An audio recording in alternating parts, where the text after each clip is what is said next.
మన్యం జిల్లా గుమ్మలక్ష్మీపురంలో కూటమి నేతల ఆగడాలకు అడ్డు అదుపు లేకుండా పోతోంది. ప్రభుత్వ స్థలాలను కూడా వదలకుండా కబ్జా చేసేస్తున్నారు.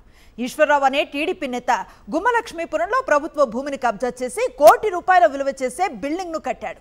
దీంతో గిరిజన సంఘ నేతలు స్థానిక ఎంఆర్ఓకు ఫిర్యాదు చేశారు. కబ్జా చేసిన స్థలాన్ని అధికారులు పరిశీలించి బిల్డింగ్ నిర్మాణ పనులను నిలిపివేశారు. భవంతి ముందు హెచ్చరిక బోర్డును ఏర్పాటు చేశారు. అయినప్పటికీ ఈశ్వరరావు ఆ బోర్డును తొలగించి యథావిధిగా పనులు కొనసాగిస్తున్నాడు. ఎమ్మెల్యే తోయక జగదీశ్వరి అండదండలతోనే ఈశ్వరరావు ఇష్టారాజ్యంగా వ్యవహరిస్తున్నారని స్థానికులు అంటున్నారు. అతనిపై కఠిన చర్యలు తీసుకోవాలని డిమాండ్ చేస్తున్నారు. ఈశ్వరరావు అనే టీడీపీ నేత గుమ్మలక్ష్మీపురంలో ప్రభుత్వ భూమిని కబ్జా చేసి ₹1 కోటి విలువ చేసే బిల్డింగ్ ను కట్టాడు. దీంతో గిరిజన సంఘ నేతలు స్థానిక ఎంఆర్ఓకు ఫిర్యాదు చేశారు. కబ్జా చేసిన స్థలాన్ని అధికారులు పరిశీలించి బిల్డింగ్ నిర్మాణ పనులను నిలిపివేశారు. భవంతి ముందు హెచ్చరిక బోర్డును ఏర్పాటు చేశారు. అయినప్పటికీ ఈశ్వరరావు ఆ బోర్డును తొలగించి యథావిధిగా పనులు కొనసాగిస్తున్నాడు. ఎమ్మెల్యే తోయక జగదీశ్వరి అండదండలతోనే ఈశ్వరరావు ఇష్టారాజ్యంగా వ్యవహరిస్తున్నారని స్థానికులు అంటున్నారు.